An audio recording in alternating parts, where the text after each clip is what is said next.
Hello, and welcome to Pleas Me. Last week, Eve interviewed Dr. Leanna Wolf and Kate Wells for a Dr. Ruth tribute episode that discussed our mutual respect and admiration for Dr. Ruth's legacy and how we are individually carrying on her message and work in our own unique ways. This podcast is intended for mature audiences. Eve is a licensed sexual health physical therapist on a mission to destigmatize conversations about sex. Please sit back and surrender to the pleasure of Pleas Me. Who's looking for a sexy date? STC.com is the premier ethically non-monogamous dating site that also houses a wealth of information regarding sexuality and sexual health. Join the Pleas Me Health Collective on STC.com and listen to Eve's free live webinars. Use code 37340 for a free trial membership. Maybe you're in the market for some sexy toys to add some spice to the bedroom. Check out the Organic Lovin' link for the best online store for sex toys, lubes, and more.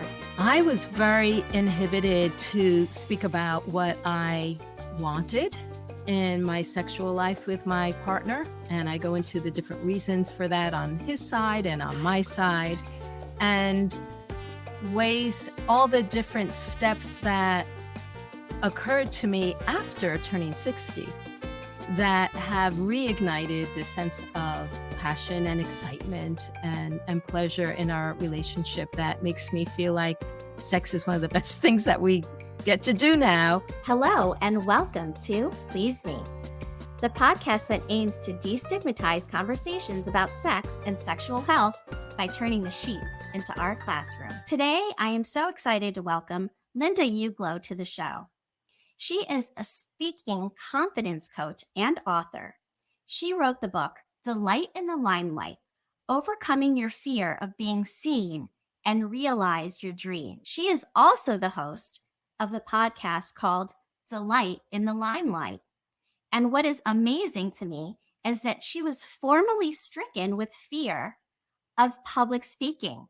And now she teaches entrepreneurs, authors, corporate executives, and business leaders and professionals to transform their experience from dread to delight when it comes to public speaking. And I am so excited to welcome you to the show today. Welcome to Pleas Me, Linda. How are you today?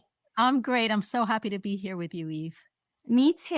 I have to say that it was wonderful to make the connection with you at PodFest. And here we are today actually speaking. So amazing to connect with you again.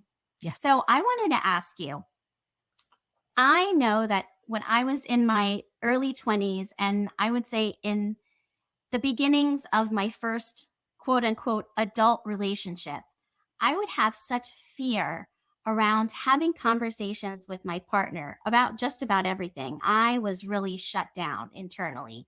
And I remember having to write things down. Anything that I felt fear about telling him, I would write it down on a piece of paper so that I could communicate that to him. That's how strong my fear was.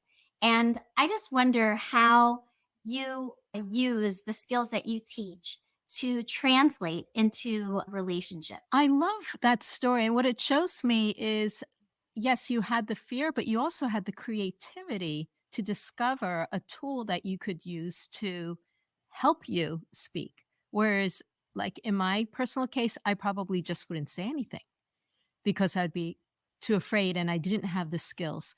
I'm thinking about if we knew each other at that time and you had come to me for speaking confidence, probably what I would do is ask, where in your life did you feel shut down? Who did you feel shut down by? Was it a parent? Was it a teacher? Was it classmates? Were you bullied or shamed or rejected or ignored? What are the possible root causes of feeling like it's not okay to communicate? And then there's also what messages do we receive about communicating, especially intimately? What are our models? What do we pick up from movies and books and conversations with other teenagers who don't know what they're doing? And so that's probably how we would work. And then we would do some clearing or healing activities. I take a multimodality creative approach using emotional freedom technique, people know as EFT tapping, creative visualization.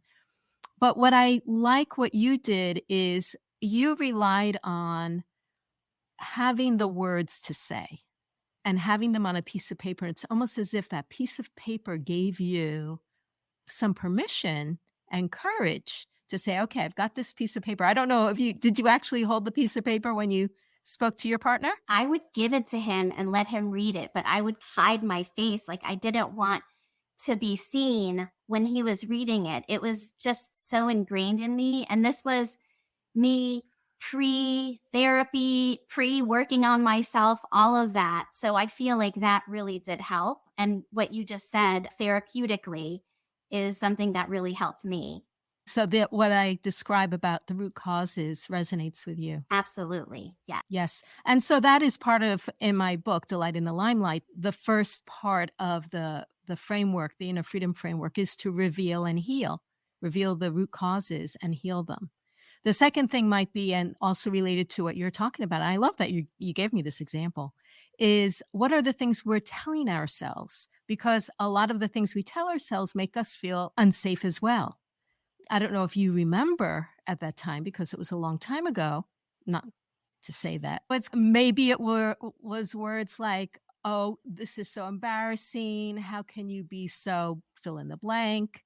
What's the matter with you? It could be any of these things that if we think when we hear these words in our own head that they're neutral, but they're actually not, because if you say them out loud with the name of a person who you care about, a dear friend or a niece or nephew or child, like if I said to my child, who do you think you are? That's not neutral. That's actually something my mother said to me all the time. And it was always something in my head too that I had to heal.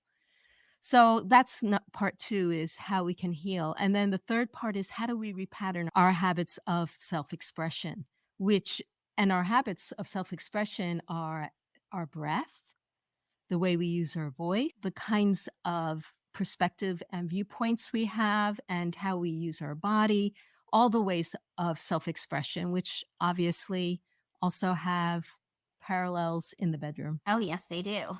Absolutely. And so, how do you talk to your partner? And I'm thinking about not just in relationships, because really communication starts with the first time you meet somebody, right?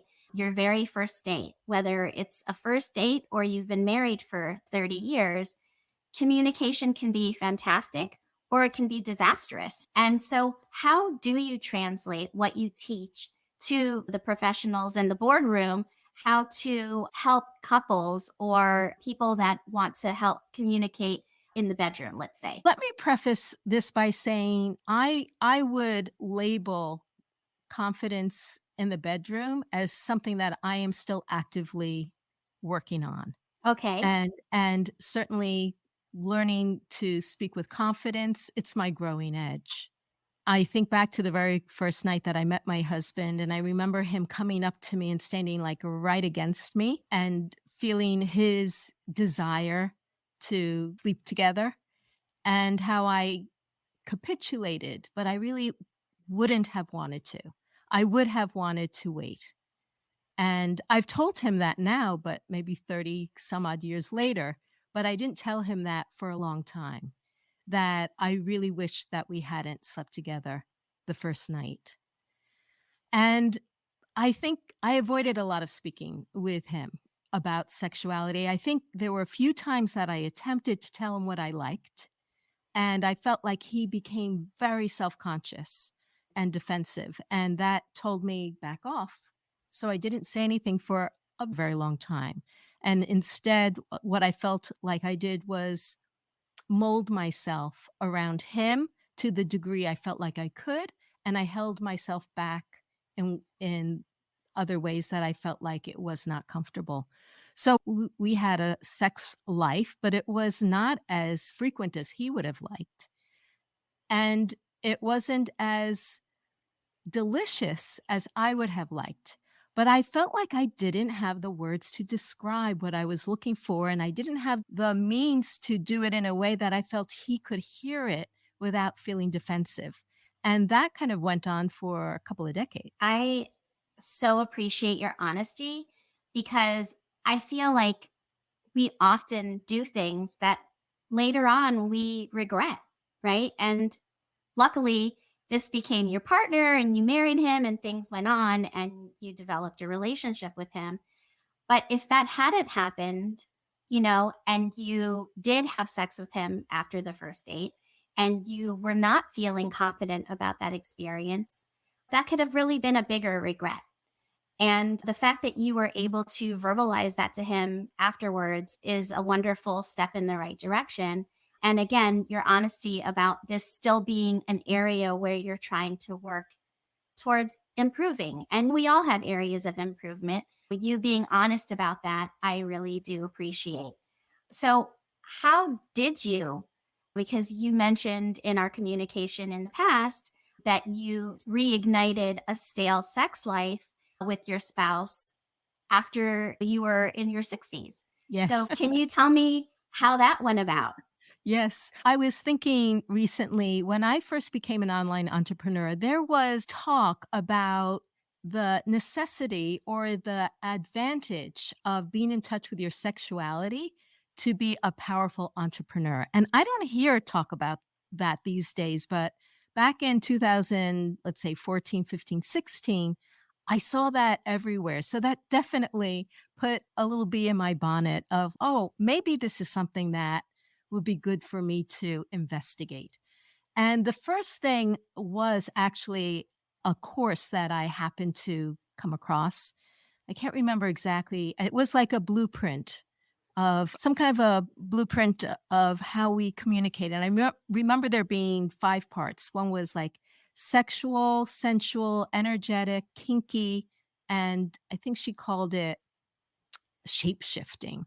And it was a course that invited couples to explore how we touch each other in different ways. So we touch each other in each of those 5 ways. It's really the 5th way is really just a combo. But kinky might be like pinching or slapping or scratching, whereas sexual might be more passionate. Sensual might be just like feeling the sensuality of touching, and what was the other one? Energetic. Might be hovering your hands over or feeling the energy between people. And I remember, again, my husband was very self conscious about doing it, but he did it. And this definitely got us over the hump into something new from it wasn't bad. It was pretty good. He's very into pleasing me. So I always felt like he always did his best to make sure I was turned on and I had plenty of time. And I thought he was a very considerate lover. But it was still rote. And this got us into trying some new things. So that was number 1. Then a friend of mine introduced me to a book called Passionate Marriage. I didn't feel like I got all that much from it. I was hoping for something more. But I did a particular exercise. I remember he was talking about holding till relaxed. And I really enjoyed that because I always felt I couldn't sleep with my husband touching me because I always felt this sexual energy. And I felt like he was always, and I always felt pressed by it. So we have our own separate covers. Sometimes we sleep in our own rooms. And when we have sexual encounters, that happens at other times. But this idea of holding to relax, I felt, well, let's try this because I felt comfortable saying, hey, I read this in the book. Do you want to try it? And he would say, yes, he was always open to anything I suggested. The next thing that happened was we decided to do an ayahuasca weekend. My sister, who lives in Denmark, had an experience in it. And she said, if you ever have a chance, I recommend this. It's not easy. It's hard work. It's really intense, but I found it really life-changing. So my husband and I decided to sign up for a weekend. I can't say anything more about when or where. During the evening, we were separated, so we weren't allowed to be next to each other. And I was really glad that happened because when the plant medicine overtook me, and it was incredibly intense, and that's for another conversation. But one of the things that happened, which just filled me with a completely new feeling, was this strong libido. And I just felt like my whole body was filled with this sexual energy that I hadn't felt in 30 years. I had gotten to a place where I thought, maybe I just will never feel that again. That feeling when I was a teenager or a young adult where I was turned on. I just, and I missed it. So all of a sudden it was like, oh my God. And I looked over, it was dark, but I imagined my husband on the other side of the room. And I thought, it's a good thing he's way over there because I would be, I would pounce on him right now. It was amazing. And it was, and I really welcomed that. And it's funny because at the time I didn't think of it like when I wrote in my journal afterwards, when I was debriefing the process, it didn't occur to me how significant that was, this feeling of libido, even though it was so strong. When I thought about the ayahuasca experience, I was thinking about other things that it brought to me. But now that I look back, it was the turning point. It was that point that I realized I have this in my body.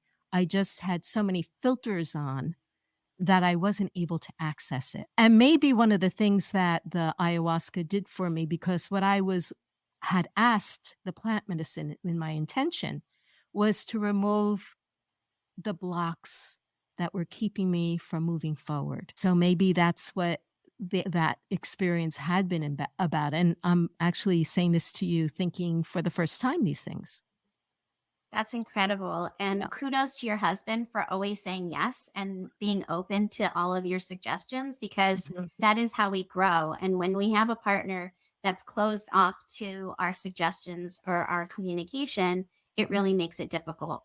So kudos to him for being open and for wanting to try ayahuasca with you. And He was into it. I was holding back because I thought this sounds so intense. I don't know if I want to do it, but I'm very glad I did. yes, and your experience, you were probably thinking of blockages that you had for some other thing in your life unrelated to sex. But what the ayahuasca told you was that your libido was the biggest thing that was blocked and you needed that released. And so, Yes. how incredible to find that out after so many years of not having that sensation. And then, oh So my happy God, for you. what a fantastic feeling. It's, yes, this is such a good feeling. That's incredible. Are you in menopause, perimenopause, or postmenopause? I have found the absolute best products called Parlor Games. I use the estriol and progesterone topical creams, and they have been game changers. Maybe you've listened to the show and want to be featured as a guest. Eve uses Podmatch to connect with new or potential guests. Reach out and begin the process today. I know that from my little bit of research and knowledge about ayahuasca, it makes you sick to your stomach, right? Or at least that's what I've seen when I've watched it on TV. It's known for purging, Right. which it didn't happen for me. I Okay. actually was waiting for it. I was desiring it. It was so intense. I thought that if I could purge, I would feel some relief. And there were people purging around me. I actually had my head in a bucket for hours waiting for it Thinking to you were happen. sexually, you didn't need purging. You just needed reawakening. I think for certain things, it could elicit purging depending on what it is. But for you, that wasn't the case. You didn't need to purge. And so the plant medicine gave you what you needed, which I think is really incredible. I just had Leslie Draffin on the show a few episodes ago, and she talked about psilocybin and how it can help with depression and with anxiety and also help your libido as well. So in microdosing. And so that was very interesting. And I'm always looking for things to enhance my life in general, but especially spice things up in the bedroom. And I know that for me, cannabis has been a big assistance. Let's just put it that way. It helps to heighten my sensation and it helps me to stay focused. Sometimes it also makes me go off on tangents in my mind, but it helps me to be connected to my body. How have you used cannabis to enhance your sexual life? I would say similarly. Both of us, we really enjoy the lovemaking we do when mostly we do edibles. I make brownies, but we don't want to be using it all the time. We use it as a teacher to show us what's possible. But of course, the plant medicine creates its own possibilities. And I like what you said about it heightens your somatic experience. It really pulls us into our body. I feel like my nerve endings are heightened. So Yes. that feeling of penetration has totally wowed me when we've done cannabis, than more than when I'm straight. But I am seeking that experience of sober excitement in that same way. And I feel like we can go back and forth and study it. And I think it's a worthwhile way of studying. I also find that when I get high with cannabis, it does recreate that libido feeling in a very heightened way for me. And it never did before the ayahuasca. But since doing ayahuasca, it's almost like it realigns me with that feeling. But I don't need to be high to feel turned on. I feel turned on just talking about this. It's funny that you say that because often after filming or recording a podcast or two, I have to get my partner to meet me in the bedroom because I'm like, I have been talking about sex all day long. I need you. Let's do it. Let's not talk about it. Let's experience it. So Exactly. one of the funniest and unexpected experiences in the last year is that I got completely obsessed with Pride and Prejudice, starting with the 2005 film with Keira Knightley and Matthew McFadyen, or Fadian, however it's pronounced. That led me to listening to the book on tape, and then I got introduced to fan fiction or Pride and Prejudice variations. And one of the things that came to my mind in reading the book was, number one, this sense of civility, of really being very caring about one's partner, that I felt like these two characters came to at the end of the book. That, and the way that they apologize to one another for their misperceptions and misinterpretations of one another, which made me wonder. I thought, what would their sex life be after their marriage? Now, Jane Austen was not married.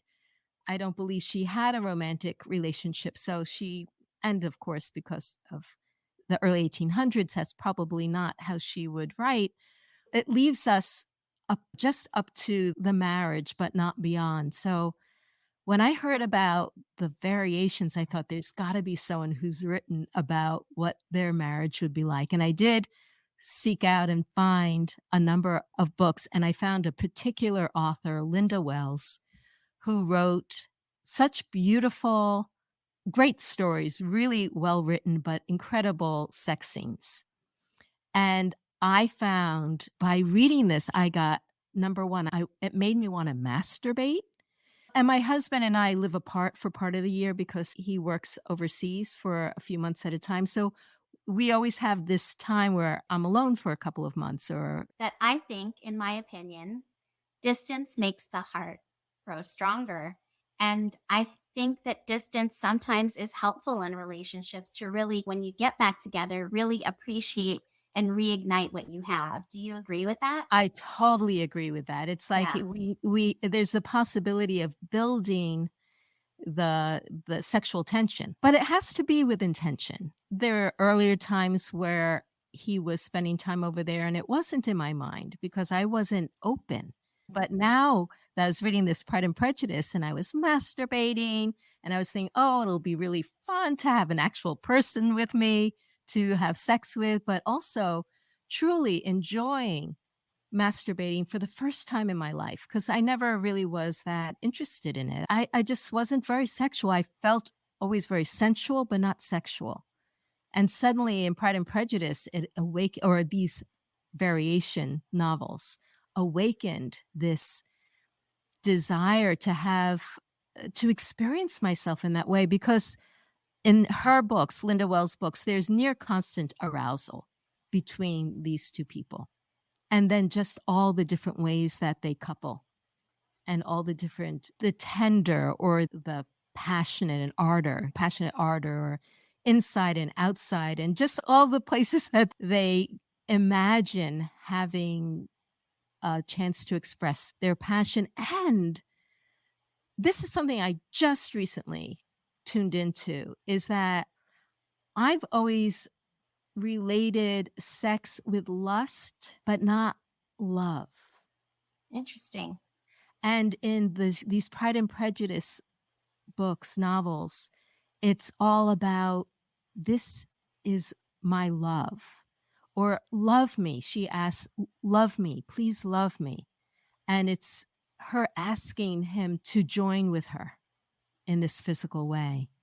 And I was able to, with my husband, say just that, just recently, saying, I feel our passion. I love our lust, enjoying this kind of feeling of selfishness that we both get into, of looking for our own pleasure. But I'm looking for this love. And I remember saying at one point, I said, I'm going to imagine as you thrust that you are thrusting your love into me, because I never really thought about it that way. And then another time I said, I still want to explore where love, this feeling of love comes from. So I'm just going to say, I love you, which we don't do when we make love, my Okay. husband and I. And then he started to do it. And so we started to explore it. And then afterwards we talked about what it felt like. And I didn't feel the love. I was saying it, but I didn't feel it. Okay. But I was able to say that. And of course I love him, but it wasn't like I was experiencing this passion and this sexuality as love yet. So I feel like I'm looking forward to seeing how I can bring those two things together. That's incredible. What a story. And again, I am loving your honesty and saying that you relate sex to lust, but not love. And you've been married for how long? We've been together 38 years. 38 years. That's amazing to me. Yeah. And for me, sex is the most incredible expression of love. But you're absolutely right that it can just be lust. Well, I would say pleasure. It's I've Sure. always been thinking of it as pleasure. And it is pleasure, but the pleasure and the love together, the emotion of the love when you're experiencing the pleasure just heightens the whole experience. So the fact that you are trying to make that connection and you have verbalized it with your husband, all of these things are things that people have struggled to have conversations about. So the fact that we're having the conversation and that you're having the conversation with your husband is just great examples of what people can do in their everyday lives. So thank you for being so honest. And there's a song that I absolutely love called Joy in Repetition by Prince. I'm a big Prince fan. And it dates me, but I don't care because I will love Prince till I die. The song's hook is Love Me. And he just sings it over and over again. And it's I love that song because it sometimes that's how I want to feel when I'm making love. I want someone to love me.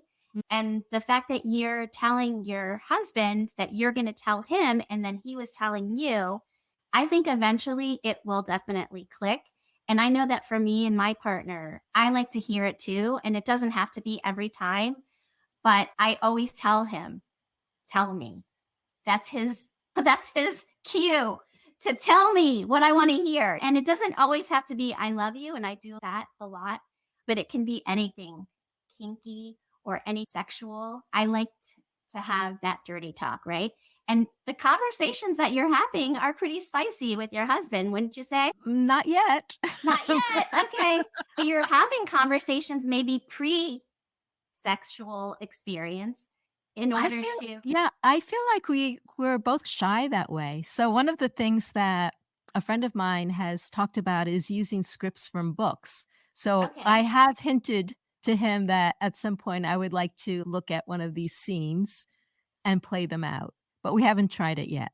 I think role playing is a great idea, and your husband seems game to opening that up. So that would be maybe our next episode. I'll have to get Bring me back in a year and we'll do Yeah, it. absolutely. That sounds amazing. I want to ask you my final question that I've been asking all of my guests this season. What tools do you bring into the bedroom to make things more spicy? I'm going to say two things. One is sound. And when I was writing my book, Delight in the Limelight, and I got to chapter 11 about the breath we take and the sounds we make, I did a lot of sound exploration. And I remember one time sitting at my desk here and going, ah. And also my husband comes running down with a big grin on his face. And I said, it's not what you think. But he wanted to see. Exactly. And ever since then, we've always been pretty vocal. And since now we're an empty nest home, we feel very free to make sounds. And we both love using our voice. And I think that bringing sound and free vocal expression into the lovemaking is a wonderful way to communicate what you're experiencing. Because if you're silent, people don't know. They have fewer cues. So it's a way of communicating, but it's also a way of expressing that feels good in and of itself. And combined with the pleasure of sex, having the sounds as well just creates a more full body experience. The second thing I really love, and my husband really loves, is we love putting on music and dancing nude. And this is foreplay, nice afterplay. Exactly. And so we'll dance nude separate, and then we'll get close. We'll allow the body to, again, this is my sensuality because dance is my background, dance movement therapy. So to be able to just like circle around and have our bodies touch as we are also relating to the music in the same way, we're getting into rhythm in the same way, and then we can bring it together let it lead into the more intercourse part of our sexuality. I love that. And that's your energy connecting with his energy, and first separately and then bringing it together. And for women, it takes women 20 to 25 minutes to get ready physically for sexual intercourse. And a lot of that is preparing the biggest sex organ in your body, which is your brain, and then also externally stimulating the vulva and clitoris, because a woman has to become engorged or have a hard-on, quote unquote hard-on, right? Just like a man needs to have an erection in order to be prepared for sexual intercourse. So I love using dance as foreplay. I think that is really a beautiful thing to do together. I also have a dance background, so I can completely relate. I'm usually the one dancing around naked, and my partner's watching me. He says he watches every move I make, but I'm like, are you really watching me at every move? And I'm always watching you. So it's nice to have somebody that's that attentive. I want to make sure that my listeners can find you. So could you please let us know where we can find you? Linda Ugelow, Ugelow, whether that's on TikTok or my website or LinkedIn is the best way. And if you are looking for speaking confidence, I have a speaker preparation checklist. And these are ways for you to feel grounded, focused, warmed up, and energized before you speak. But I think that these ideas are also helpful for any kind of place that you want to feel like you're bringing your whole self to your communication. And where can they find that, Linda? You can get the speaker preparation checklist at lindaugelow.com/rituals. Perfect. Okay. So make sure you check that out. And I will be checking that out because I want to start doing some more public speaking. And I know that I shake in my boots every time I have to do any kind of public speaking. I definitely think that would definitely help me for sure. I want to thank you again, Linda, for being on the show today. Thanks so much for having me, Eve. This was really fun to chat with you. It really was. I had a lot of fun giggles today. So thanks a lot for being on the show. Until next time. Looking for the best live streaming or podcast recording site? Look no further than StreamYard. Get $10 off your first purchase. For podcast hosting, Buzzsprout is the absolute best option out there. Get $20 off your first purchase. Feel free to call me on the OWL app. Use code EH576472 for $10 free to use on the best networking app around. Give me a call. If you're experiencing sexual issues and need a physical therapy consultation or appointment, Reach out to Eve and make an appointment on pleaseme.online. See all links and info in the show notes.